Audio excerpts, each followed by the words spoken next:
You are listening to the Spiritual Warrior Coach with Barbara Savin, the podcast for discovering how powerful your wisdom, compassion, and courage is. Get ready to join Barbara and her guests as they explore and offer you advice on how to reclaim your power, your energy, and your authentic self. And now, here's the host of the show, Barbara Savin.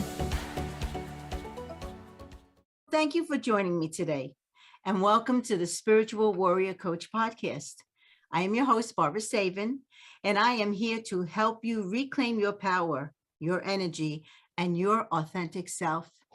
I am a certified clinical and medical hypnotherapist, Reiki master and teacher, energy healing specialist, life coach, and best-selling author of Gentle Energy Touch, The Beginner's Guide to Hands-On Healing.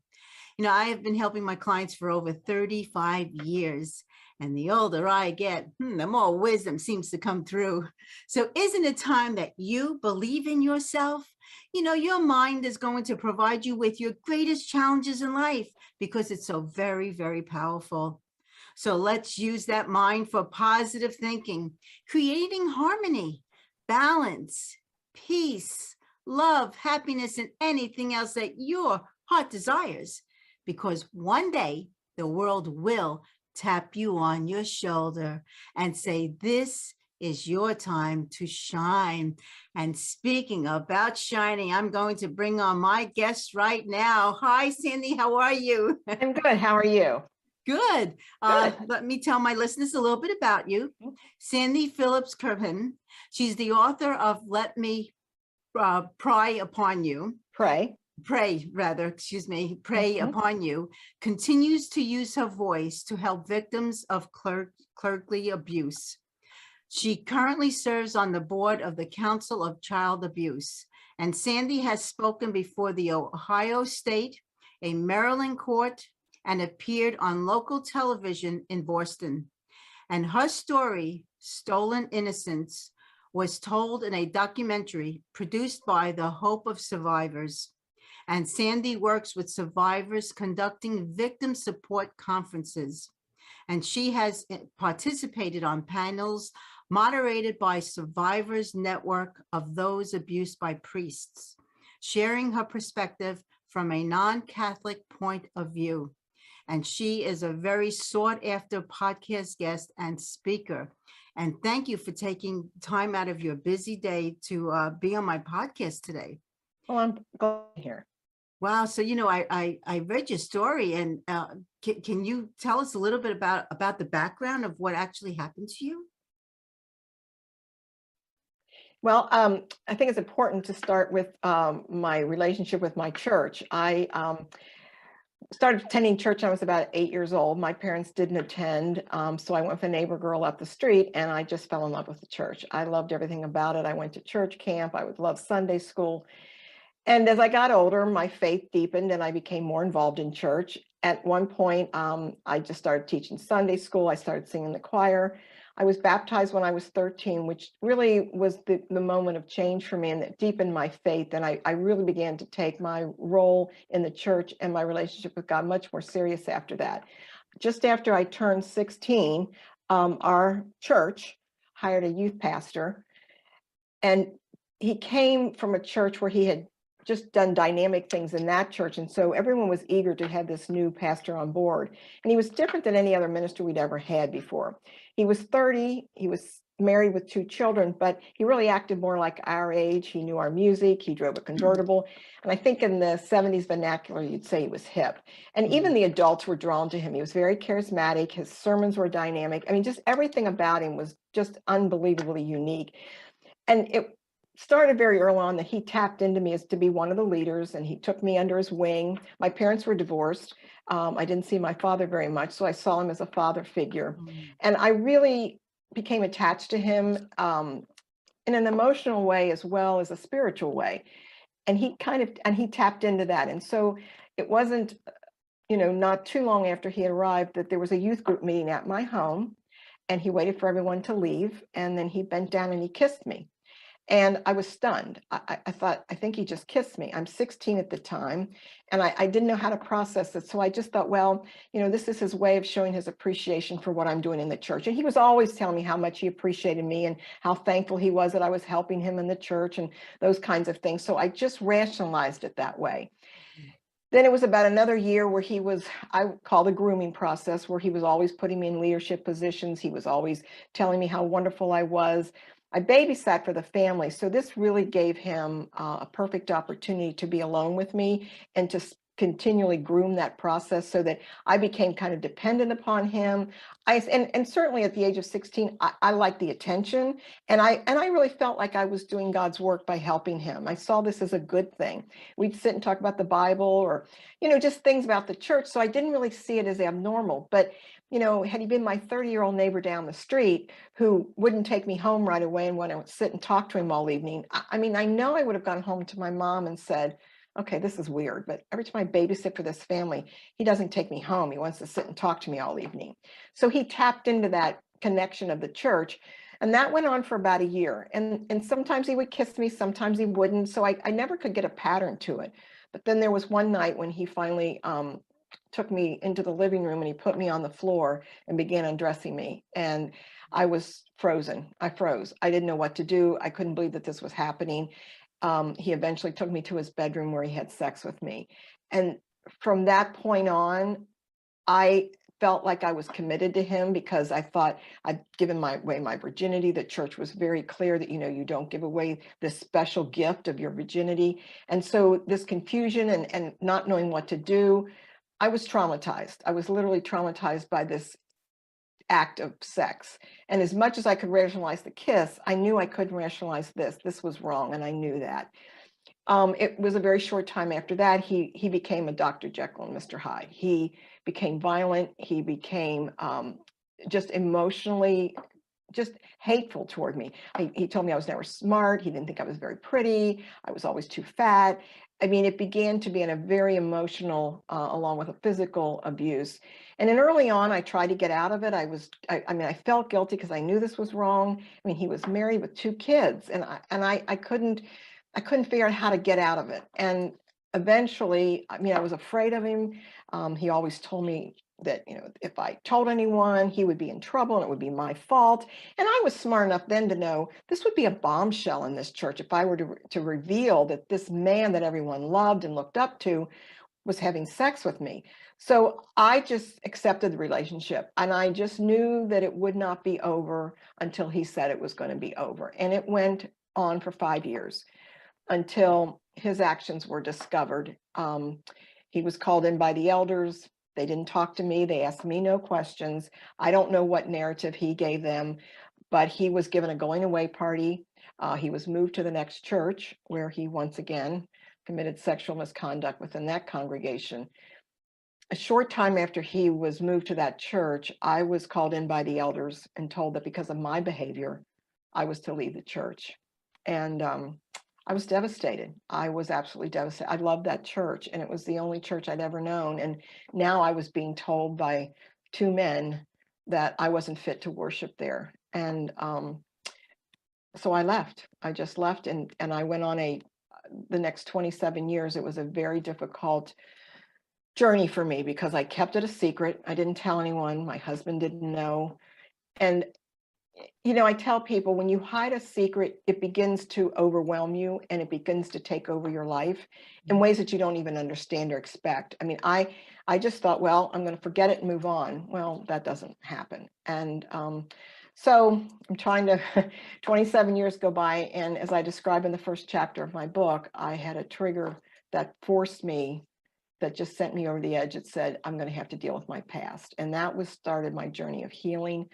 And trying to let go of the guilt and the shame that I had carried for 27 years. So that's somewhat of the story in a nutshell. Wow. So he actually gained your trust. Yes. And that's true with most abusers. That grooming process, that's exactly what it is. It is to establish a false trust to establish an emotional connection and a dependency. You know, I was dependent upon him for the activities that he would allow me to do in the church. And so when he would get angry at me, he would say to me, I don't want you to come to this meeting, or I don't want you serving on this committee. And I loved that church, and that was my identity. So when he would use that as a weapon against me, I certainly then felt like I needed to do whatever I could to please him. Otherwise, I was going to lose that connection to the church. And there's a lot of emotional baggage that goes along with that. So that grooming process is very important to gain the trust. And what it does is the victim then starts to they push the boundaries. And so the victim starts to accept behavior in that individual that they wouldn't normally accept in another person. Right. And that's the grooming process. So did he do this to other women? Well, he told me at the time that there were other women and girls that he would take into his office and either hug, kiss, touch inappropriately. And he told me about those. And of course, he'd always say, but you know, I love you the most, and you're the only one I really love. And this is just my way. So I was aware of that behavior at the church. Now, it's also important to note that before he came to our church, he had an incident in his first church. After he was hired, she came forward to the elders at my church. He was confronted. He didn't deny it, said it did happen, but he was sorry that it would never happen again. And so the elders gave no information to the congregation. They allowed him to continue as the youth pastor. And within 3 to 4 months, he was kissing me in my hallway. So he had a definite pattern of this behavior. And it continued throughout his ministry. As part of the story is I also confronted him 27 years later.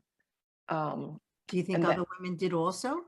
I do. I don't know for sure. I know from his conversation with me, there was a couple in the church, one of the churches that he served, that sued him. The husband sued him because he was having inappropriate relationships with his wife. So, you know, I did ask him how many women there had been over the years. And I would say that most of them were women. They weren't always teenagers. As he got older, I think they became, it wasn't just teenage girls anymore. But his answer to me was, when I asked how many had there been over the years, he just said many, many, many.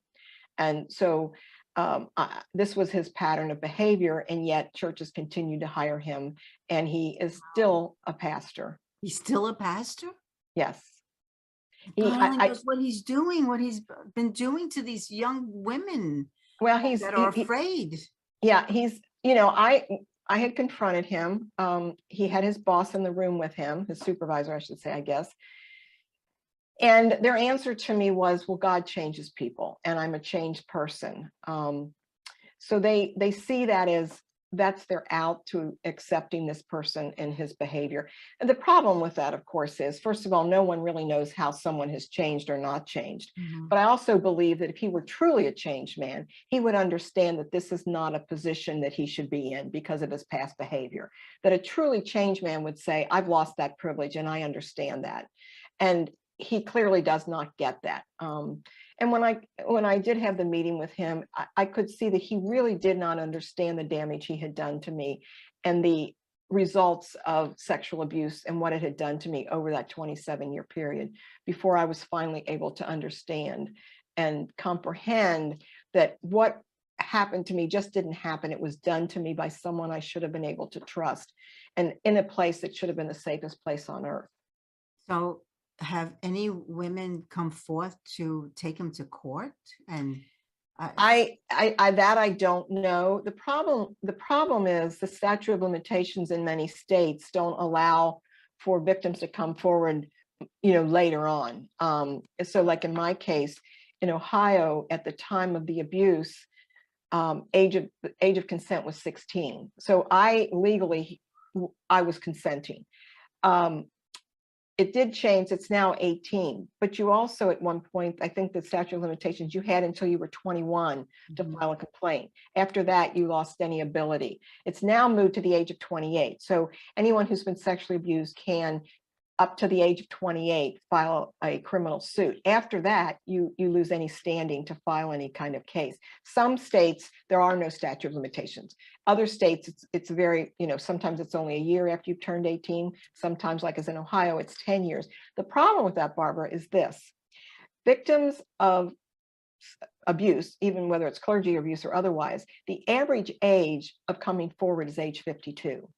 I was 49 when I finally came forward. So to expect victims who have been sexually abused to immediately understand what was done to them and be able to have the emotional stability and the financial ability to come forward is really, it's inappropriate to expect that. And one of the things I try to explain to people why, someone says, well, why do victims wait so long? For me, I was so thankful that it was over, but I just wanted to forget it. I wanted to move on. I didn't want to have to relive it. I didn't want to have to retell it. I was also embarrassed. I didn't want someone to know this about me. And I was afraid that I would be judged. I was afraid of what my friends would think. I mean, I had been kicked out of a church. I didn't want anyone to know that. I mean, how bad do you have to be kicked out of a church? And so there's an embarrassment, there's a fear of being judged. And finally, our abusers are very good at reminding us over and over and over, no one's going to believe you. And if you tell anyone, you're going to be in trouble. And even at the age of 49, those words were like an echo chamber in my mind. All I kept thinking is, I'm going to be in trouble if I tell anyone. When I was the first time I decided I would tell anyone about this was my best friend. And I sat and sobbed for 20 minutes. I couldn't get the words out because I could remember thinking, I shouldn't be telling her this. I shouldn't be telling her this. And I was a well-educated 49-year-old woman. So it's important to understand the mindset of victims.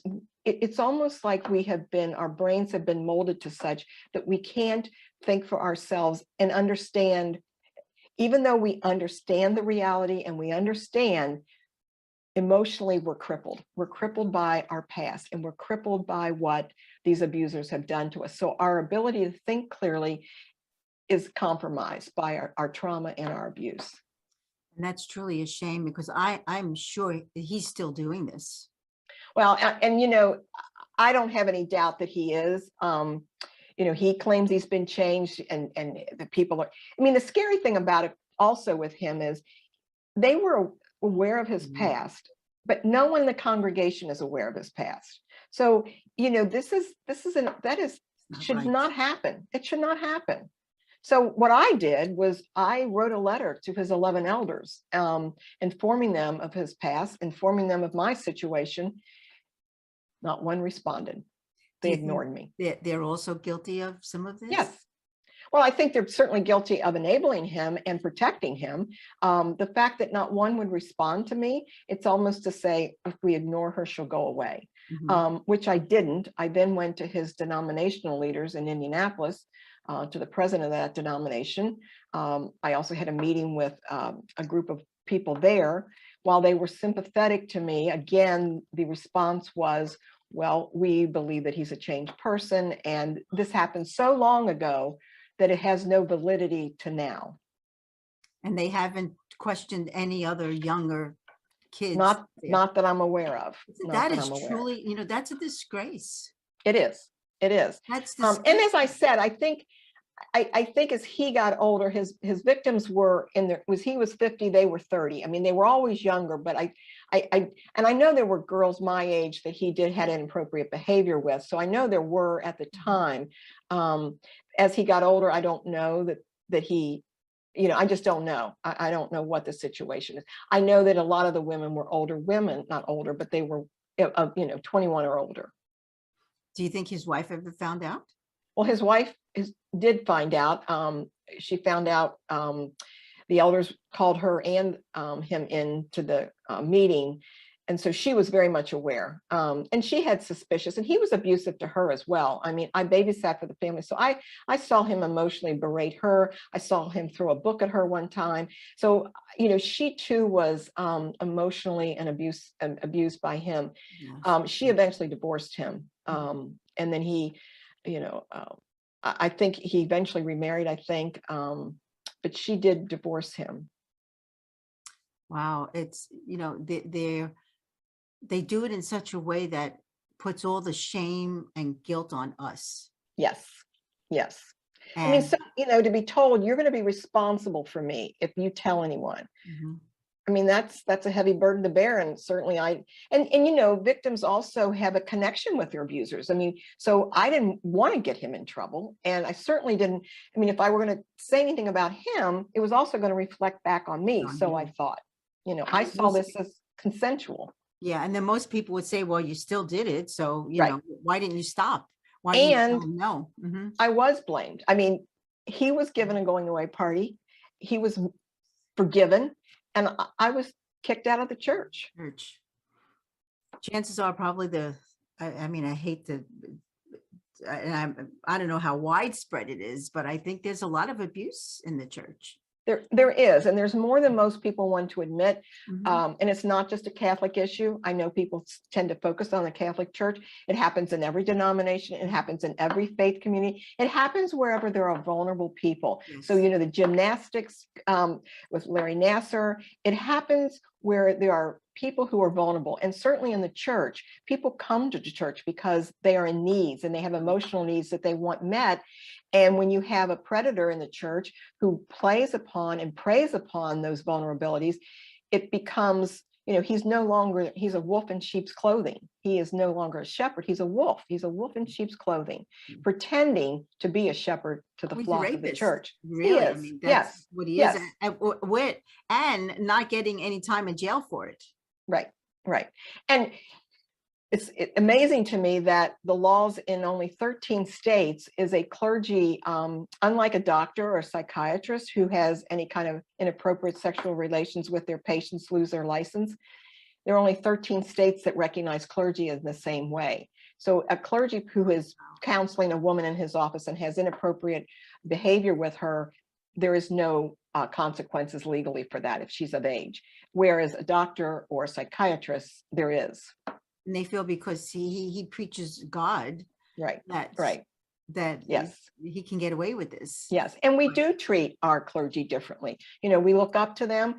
Their words have more weight, or given more weight than the average person. Mm-hmm. We go to them for counseling. We have a personal relationship with them in the sense that they baptize our children, they marry us, they counsel us. So there's an intertwined relationship that makes it even more difficult to see them as someone who would behave like this. Oh, I tell you, it's I don't know what I would have done. You just don't know.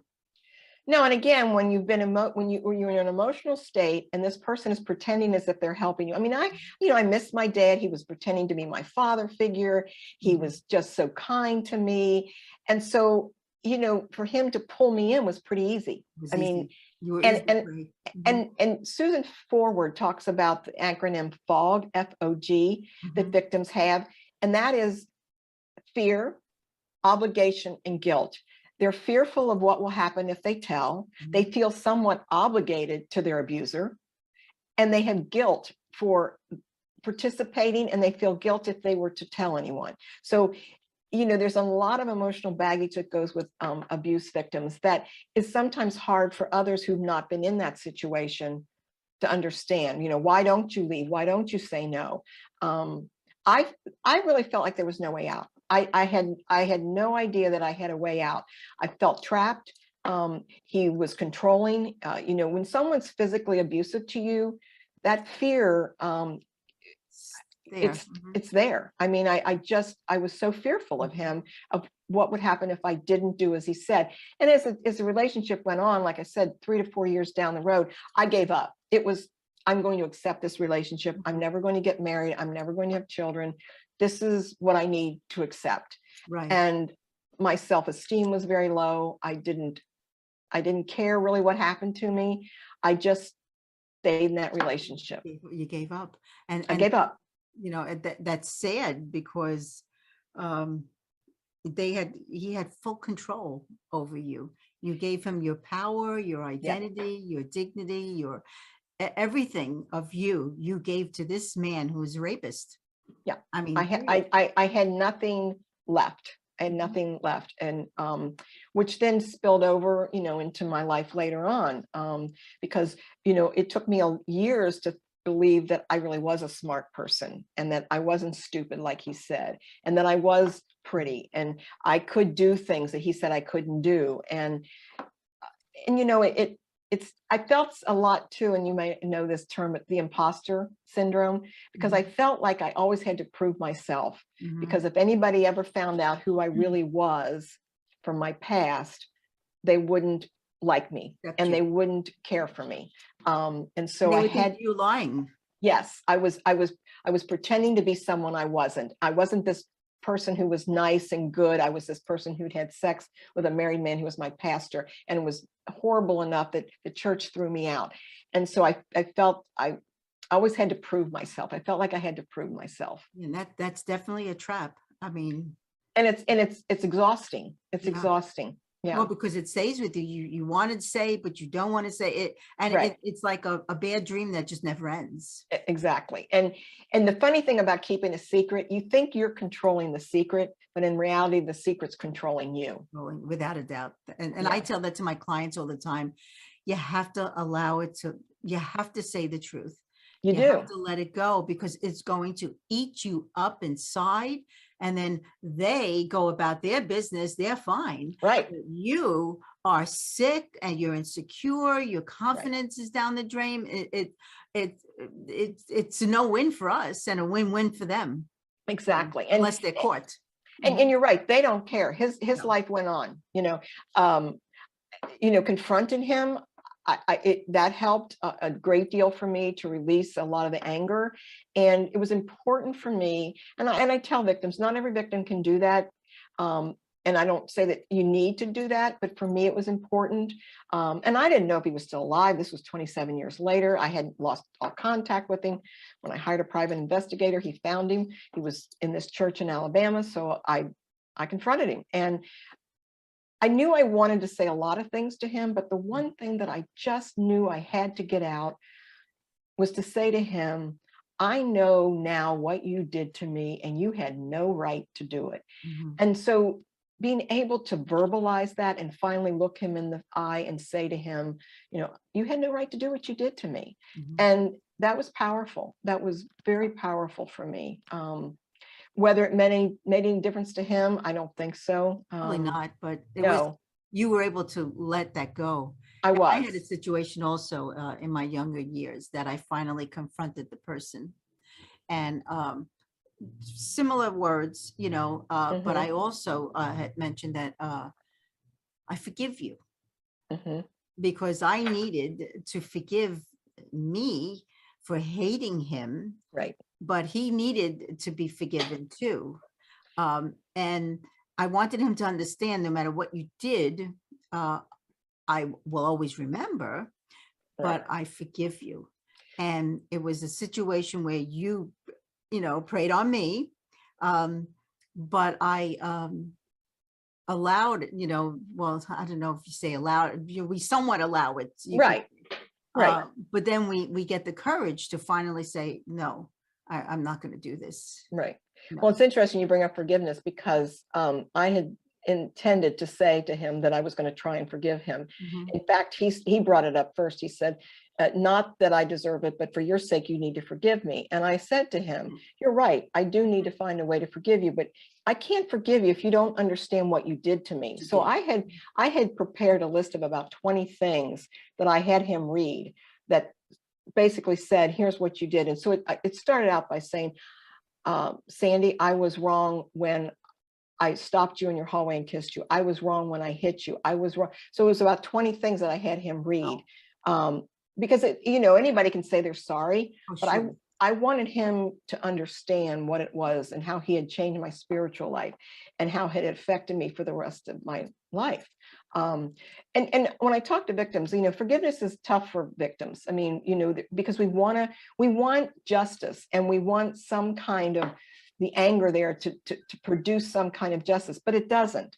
And so I tell victims, if you can't use the word forgive, use the word let go. I'm going to let go of this anger, and I'm going to let God take care of it, or it's not my burden to carry that. And so in order to not have that burden, I have to let go of it. And you know what, Barbara, no matter how much anger I had, it wasn't going to change anything. No. Nothing was going to change. I could hate him every single morning that I got up and think about it. It wouldn't change a thing. And all it was doing was, it was preventing me from living the life I should be living. As long as I was hanging on to the anger, he was still in my life. He was still a part of it. It wasn't until I was able to let go and say, I have done all I can do, and I'm going to move on with my life. And I don't want him in my life anymore. Oh yeah, it sets us free. It does. Energetically, it's like severing those cords. You know, the attachment from you to him, and then from him back to you. We sever them and say, no more. No more. We're done. Yeah. And that's not to say that there aren't moments where I have it, but I let it go. I'm not going there anymore. And I don't want victims to think, oh, well, how'd she do that? It wasn't easy. No. It took me about 2 years to get to that point of, and I'm not angry anymore because I don't have time for that anger. I don't want to have that anger, but it took about 2 years for me to finally get to this point. And what did your husband, did you tell your husband? What did your husband? I did. I think most of us as women can relate to this. I told my girlfriends first and had many conversations with them. I have a wonderful husband. I devote an entire chapter to him in the book. And I knew he would accept me. I knew it would make no difference, except I had that fear in my mind of telling him. It was frightening to me. And he couldn't have been more loving. He couldn't have been kinder. He was just, he was concerned that I wanted to confront this man because in his mind, he was afraid of how I would react, how it would affect me.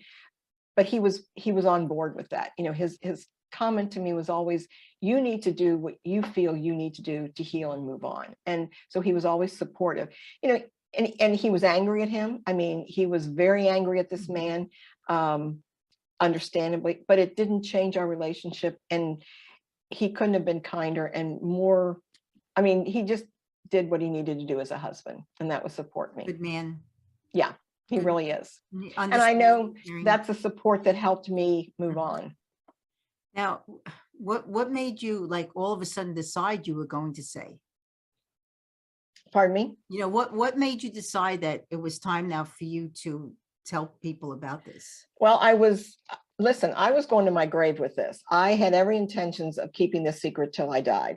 And I remember when I was married about 10 years, and I thought, I don't think Bill's ever going to find out this. I think I'm going to get away with this. No one's going to ever know anything about my past. But I was, this is the first chapter of the book. I was driving to my daughter's golf tournament, which was in Tennessee. And I passed the exit sign to where he had moved after leaving our church. And it just set me into, I couldn't hardly get off the road fast enough. I was so upset. It just set something off in me. And I sat by the side of the road, the expressway, the trucks are flying by. I was sitting in the gravel, sobbing. I couldn't figure out why I was reacting this way, but I just knew whatever this was, I was going to have to deal with it. And so I spent about 2 weeks just in a total disaster of anxiety. And then I thought, I've got to tell somebody. I can't go on like this. And so it was then that I told my best friend. And, I remember thinking, she's going to think badly of me. And the first thing she said was, I want to shoot this guy. And it was such, an affirmation for me that I wasn't at fault and that, yes, this guy deserved to be shot. And so that's what started it. And from there, I read everything I could on clergy abuse. And I began to learn the terms grooming, manipulation, gaslighting, love bombing, all of those terms that once I was understanding and educating myself, I could see what was done to me. And that, yes, that's how he, got me in the position that he did and why I couldn't leave. And I began to finally let go of the guilt that I was responsible for this. Yeah, because you weren't. No. He knew what he was doing, and he knew you didn't have a father. Your dad left, and it was time to make a move, and he did. Yes, and that's what they do with any. They look for emotionally compromised people to tap into them, and initially pretend to help them, initially to understand them, to care about them, only to get to their ultimate goal, which is to abuse them and control them. And that's exactly what he did. Typical narcissistic yes, individual. He's very much a narcissist, very much. And a lot of women, some that are married to that, find it extremely challenging to walk away from it, and they take the abuse from them because they're afraid. They're afraid, and once they gaslight you into believing that you're not worthy of anyone. He always told me, you're not worthy of love from anyone else. I'm the only one that knows how to love you. All of these things he keeps repeating, and it's a systematic, methodically doing this over and over. That's what I start to believe. I truly didn't believe that there would be anyone else who would love me, and that he was the only one that could love me. And of course, there were times when he would be kind and caring and pretend like he cared about me in order to kind of keep me. Every time I got to the edge where I thought I can't do this anymore, he would wrap his arms around me. Oh, I love you. I care about you. You know that I need you. And of course, then I start to feel guilty. And what would I do without you? And I'm sorry I said that to you. I mean, it's almost like they get you just far enough off the edge, and then they get that rope and they pull you right back in. Right back in. They pull you right back in. And because you don't feel like you are a person who could be independent and be by yourself and be alone or be with anyone else, you say, okay, well, I'm lucky I have this person in my life. Now, did you have boyfriends during Initially, I did, and he actually set those up for me because I was in the church and people would be suspicious if I wasn't dating anyone, and so he would set these dates up, and then he would abruptly say, okay, that's enough, tell him you're not going to go out with him anymore, which was horrible for me because here I was going out with these guys and I'm trying to be nice to them, and all of a sudden he'll say to me, you need to tell him you're not going to see him anymore, and which I did. So there was some dating, but then near the end there wasn't any. It was a very he was very jealous, and I was not to be with anybody. So once you were kicked out of the church because of his behavior, how did you meet your husband then? Well, I took a job with a law firm. I was the receptionist, and he worked there. And so that's how I met him. And interestingly enough, I was still somewhat, even though he had moved, he was still continuing to write and call me. So there was still a connection with him. And I remember, the first time Bill asked me out, I kept thinking, I'm going to be in trouble for this, because if he finds out, or even though he was miles away, I mean, that is how controlling they take over our minds. It's just, I wasn't, but I was able to continue. I thought, well, this is my chance of happiness. I'm going to try and take it. And I did. Yeah, it is mind control without a doubt. Yeah, it's a cult. It's like a cult. Yeah. Yeah. Wow. So now, all right, then you dated, you got married, and then of course now you finally came out and said what happened. Right. How did you help yourself heal? Like, what did you do for yourself to finally clear all this heavy energy? Well, the one thing that freed me most was to understand what was done to me. As I said earlier, that understanding what was done to me, and the fact that he had this power over me as my pastor. I didn't understand that power imbalance, and I didn't understand that, I really was powerless under his control. And so I literally, Barbara, this is the truth, I literally every day would say to myself, he had no right to do what he did, and it was not your fault. You should have been able to trust him. And I had to do that almost every day, because I would flip back to, well, maybe I should have said this or done this, or maybe I did encourage him and I didn't mean to. No, none of that was true. And you know what? It doesn't matter what I did anyway. He was in a position of authority, and it was always his responsibility to maintain those boundaries. I don't care if I flirted with him. I don't care whatever I did with him. He was the one who was in the responsible position. He was my pastor, and he had every expectation to keep those boundaries where they belonged, not me. Not you. And I did nothing to encourage him. I mean, I was absolutely stunned when he kissed me. I was absolutely floored. And of course, the night that he had sex with me, they talk about flight and fight. I had a frozen reaction. I mean, I absolutely froze. I was so traumatized by what he was doing to me. And the chapter in my book, I talk about, I titled it AD 973. And the reason I do that is because as he started to have sex with me, he was pushing me under the stereo. It was an old stereo on 4 legs. And underneath, I could read the serial number. And that's what I did. Oh my God. I was reading the serial number to keep from thinking about what was happening to me. And then the next time, I babysat. I mean, that's how it happened. And so the next night I was babysitting and I knew what was going to happen. I just knew that that's what was going to happen. And then that started the 5-year abuse. Where was his wife? She worked evenings. So there was a perfect. It was the perfect setup. It was storm. Mm-hmm. It really was. And of course, no one's going to suspect anything because he's the pastor of the church. Yeah. I mean, there was no one. Now, I think near the end, I think people thought he was spending too much time with me, or he was, he would be mad at me. People would say to me, I remember he was mad at you about something. Well, that's a little odd for a pastor to be mad at someone in their church. So I think there were red flags that people saw, but they ignored him because of who he was. Who he was. So he got away with everything. Yeah. And, because he was manipulative and very charismatic, he also manipulated the congregation and fooled them as well. So, they not only manipulate and fool the victim, but those around them as well, because they need that security that if I get caught, they're going to support me. And that's exactly what happened. And they do support them, unfortunately. Yes, they do. And then no one believes you. They believe him that it was you that did it to him. Yes. And And that's exactly it was. Now, having said all that, I also went back to the church where this occurred and requested a meeting of the current elders. Now, none of them were elders at the time. Some of them were at the church at the time. I wanted a meeting with that church because as much as what he did to me was wrong, what they did was equally as wrong, if not worse. And I've often said, his abuse was horrific, but what the church did and the response of that church really had more of an effect on me, because what would a difference it would have made in my life had they come to me and said, look, what he did was wrong and we're going to help you. We're going to support you. How different my life would have been those following 20, but that's not what they did. No. So they were very gracious in allowing me to have the meeting. And the other thing is I wanted the truth to be told because I don't know what he told them.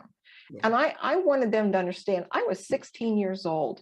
And this was the pastor of the church who was 30 years old and married with 2 children. And this wasn't the first time it happened. And this church knew about the first time and still allowed him to be our pastor. And even after the second time, they did nothing about it and just moved him to the next church. So they were very much responsible. They enabled him. And, I became the next victim because they overlooked what the first victim told them. And, I think they were very understanding and I think they got it. And I think my testimony to them, I think allowed them to understand that, we've got to be on top of this now from now on. We're not going to let this ever happen in our church again. And so, that was healing as well to be able to go back to that church. And I wanted them to say to me, you are welcome back in this church. And did they say that? Yes, they did. Oh, they did. They did. Mm-hmm. They did. Now, I've been back a couple times. It's not a place I'm comfortable being. Yeah. It has a lot of bad memories. I don't, I still have a lot of friends there. I have relatives that are still in that church. So there's a lot of connections still to that church. But as far as being comfortable, it's not really a comfortable place for me. So now when you came out and said, this is what happened, how did your family and friends and other people react to you? Everyone was supportive. I didn't have anyone question me. I didn't have anyone. So I tell victims, as afraid as you might be to tell someone, you will be surprised at the support you can get. I mean, people get it now. They understand it. It's the people in the church that don't get it. Yeah. I mean, those are the ones that are more judgmental and more critical most of the time. And I'm not sure why. I mean, I think they want to protect the institution. That's one thing. I think it's an embarrassment for the church, so they don't want that to be out there. But, when I try to, I've spoken to church leaders and church councils, and I try to explain to them, the outside world gets that, you may hire someone that you don't know about his past and something happens. It's the cover up. It's the cover-up that causes the issues. And it's the failure to recognize that you have got someone that does not belong in the ministry. And they need to be removed. They don't get second chances. They don't get to go to counseling and come back a year later. They've lost that privilege of ministry. Now, that's not to say that they can't be forgiven. That's not to say that they can't be entered into the kingdom of God, but they no longer have the right and the privilege to be in the pulpit. They need to be sitting in the pews of the church. And if they are child molesters and they're minors that they have abused, they don't belong in the church at all. You cannot let pedophiles among your church and among your children. It's still happening. You just can't. It does. It's still happening, which it's unbelievable, because it leads me to believe that they're doing it also. Well, and not just to girls. I mean, to boys. I mean, yes, it's absolutely. I say to people, if you had a church treasurer who was stealing money from the church, would you allow him to continue to be the treasurer? No. And you certainly would expect him to pay back that money. These men have no consequences a lot of times.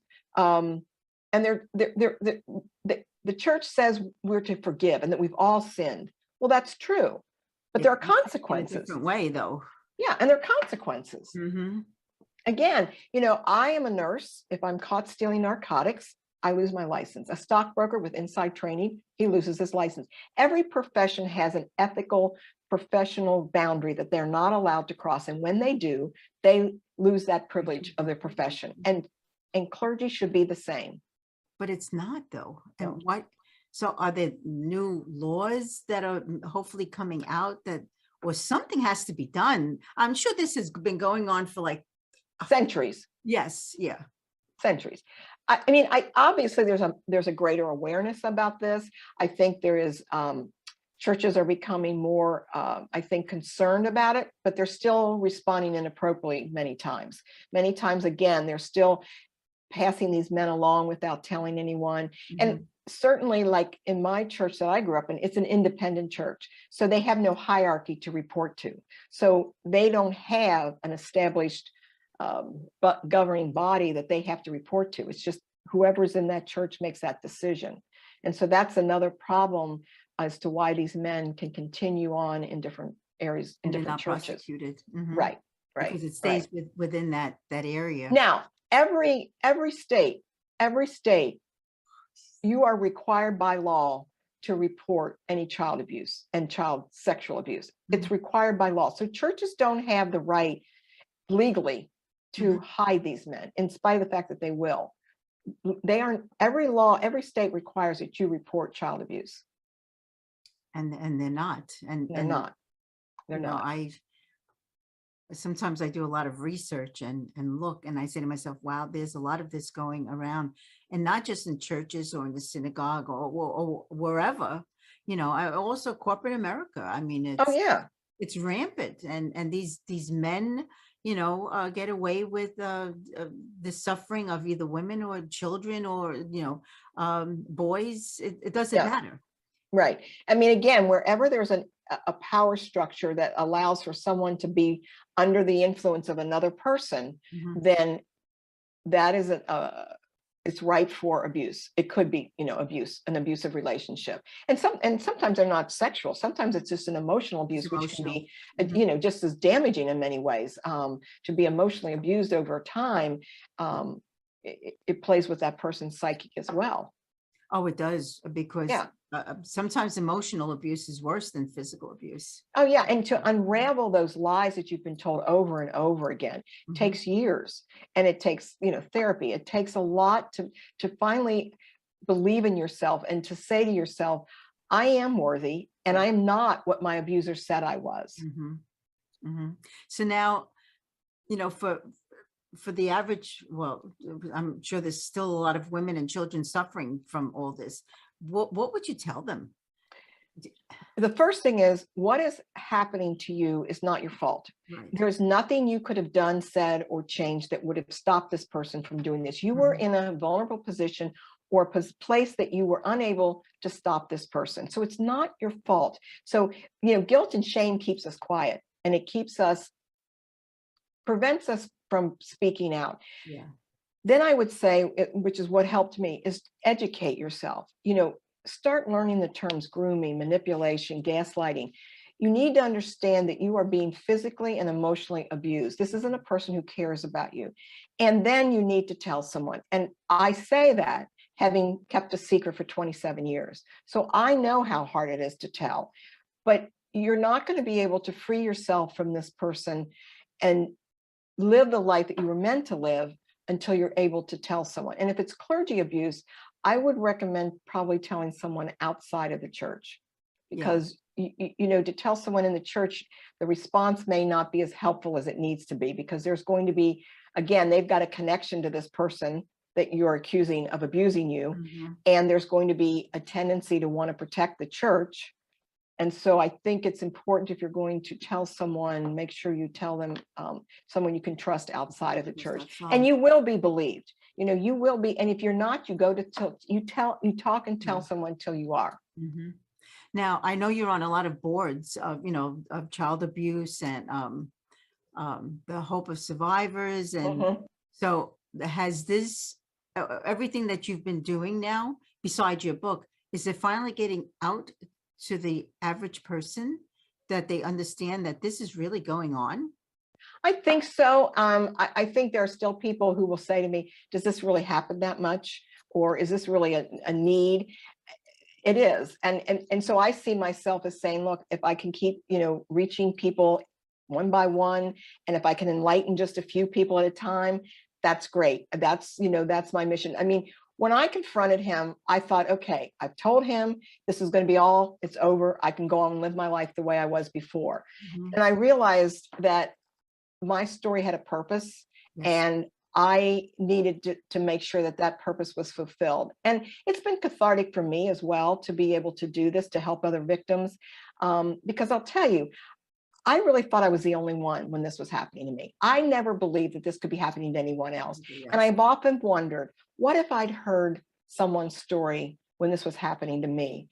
It may have given me the courage to come forward. It may have given me the courage to say, I'm not going to do this anymore, and I need to stop this. So I tell my story so that other victims, maybe it'll give them hope for healing, but also the courage to say, I need to talk. I need to tell someone. Yes, and that's, I would assume, why you wrote the book, let us. I did. I was frustrated by the lack of understanding of abuse. I was so frustrated by people who would say, well, I don't believe them if they didn't come forward right away, then I don't believe them if they came forward 10 years later, or I don't get why they just don't say no, or why don't they just slap the guy? That's easy. Yeah, it's a clear lack of understanding of a victim's mind, where they are emotionally, and the power that men, mostly men, have over women under their care. Yeah, I know. For myself, I actually told my father, and he confronted this person, and just, I thought he was going to kill him. He beat him up so severely. It was, I actually felt bad. Sure you did. Right. Yeah. That he beat him up so badly, but in a way, at least my father understood. Yes. And took it upon himself to make sure there was consequences to this. Yes. That there was a consequence. And it's amazing, when, like, a family member, like, say if you did tell your mom, what she would have done. Right. Right. Yeah, and again, as victims, when you have your abuser saying, don't tell, don't tell, don't tell, don't tell. And as I said, at age 49, when I started to say those words, I was sexually abused by my youth pastor, I kept thinking, I can't tell her. I can't do it. I was paralyzed with fear from 27 years ago. So now, do you counsel? I don't do a lot of counseling per se. I do talk with victims because I'm not a professional counselor. So I do talk with victims and share my story and share my experience and what I've done to heal. And hopefully that's helpful to them. And I think it is. I mean, I'm sure it is in many ways. And the book has been very helpful to a lot of victims who told me, I read your story and I could identify in so many ways, because while our stories can be different, and I'm sure you and I would share this, there are a lot of similarities too. Yes. I mean, there are more similarities than differences with abuse victim stories. Yeah. Well, I tell you, so happy that you finally did this. I am too. I think, and I think churches need to be aware too that victims are no longer remaining silent. Years ago, they kept us silent, and more victims are speaking out, and they need to step up their game, because what is happening in our churches shouldn't be happening, and they're responsible for allowing it to happen. Yeah, and it's a known fact now that it is happening. Yes, it And is. nothing is really being done to stop it. No. It's truly a shame, because look at all the lives that, instead of them truly helping these people, they're Right. destroying them. And yet we talk about judging, and God, doesn't judge you and all this, but they're allowing this. Yeah, and when people say to me, well, we shouldn't judge, what I say to that is, I'm not judging their salvation. I'm not judging their character. I'm judging whether they're fit for the job. Yes. That's what I'm judging. And my judgment says they're not, because of their own behavior. These men lose that privilege of ministry by their own actions, no one else. It's because of their own actions. So I'm not judging whether they're a changed person. I'm not judging whether they're spiritually right with God, or whether I'm judging the fact that by their behavior, they've demonstrated they cannot be in the position to ever hurt someone else again. Right. And hopefully one day we'll see that that they all suffer the consequences. Yes, exactly. Because they've made you suffer, and so many other women and boys and girls and everything else, that one day this will come. And it's a lifelong effect. I will live with this. Like you said, you don't forget it. No. You can forgive, but you don't forget. And it will stay with me the rest of my life. Oh, it does. Yeah. Yeah. It's for the rest of my life. But, we know how worthy we are, and that we have we can do anything that we want to do for ourselves. And we've got our voice back. Our voice back, our power, our, authentic self, our energy. Yes. And that's really all that matters. Right. I'm on the other side. Yes. Yeah. I know. Wow. This was interesting. So Sandy, where can people buy your book? And okay. Well, this is the book. I love my title, I have to say. Yes, that is, let me pray upon you. Yeah. Ooh, that's powerful. The book is available on Amazon. It's on a Kindle version and paperback as hardback. And it's also on my website. My website is just my name, which is Sandy Phillips, Phillips, Kirkham, KIRKHAM.com.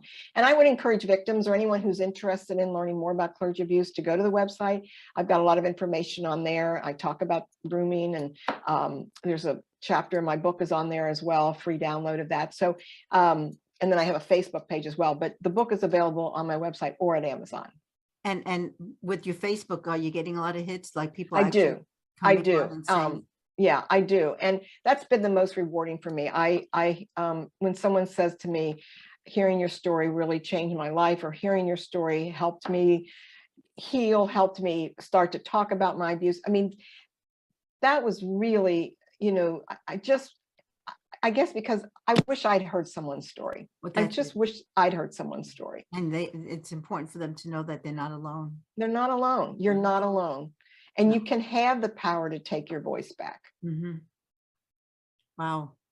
Good for you. And hopefully one day he'll be behind bars or something, Yeah. It's out of my hands, but I'm at peace with where I am. And I don't think he is. Well, that's it. And that's all that matters, because he's holding a really heavy burden. Yes. And I think when it's time for him to leave, that burden is going to really be told. So, yep. Yeah. But again, where can the name of the book again and your website? It's Let Me Pray Upon You. And the website is simply my name, which is sandyphillipskirkham.com. Okay. Thank you so much for taking the time. Thank you. This. It's a subject that really needs to be told. Yeah. So, and I appreciate the opportunity. It's been a delight talking with you. Oh, thank you. Same here, believe me. And want to thank everyone for listening today. And again, a big thank you to Sandy and for her courageous getting out and writing this book and having people know that they have hope, because that's so important. Again, thank you for listening, and maybe visit me at motivateyourlife.net. And please subscribe to this YouTube channel, The Spiritual Warrior Coach.